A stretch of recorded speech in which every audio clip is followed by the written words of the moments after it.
Good morning guys! This is the way how you clean the iron spec ha. Huhugasan natin ng water. Yan, hugasan ng water. Para siya ay gawing malinaw at malinis.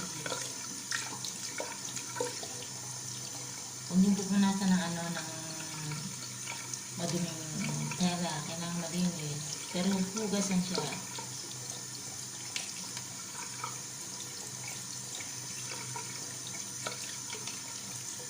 Ng water. Pwede rin lagyan ng konting,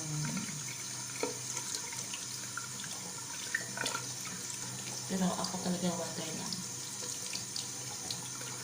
para hindi masira yung salamin.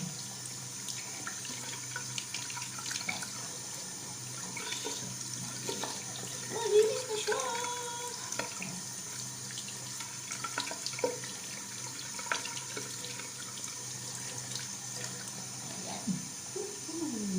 Malinis na siya. Ang aking walang salamin. M58. May latest daw ngayon ay kailangan kong matry. Diba? Malinis na siya. Punasan ka siya ng malinis na cloth. May kasama tong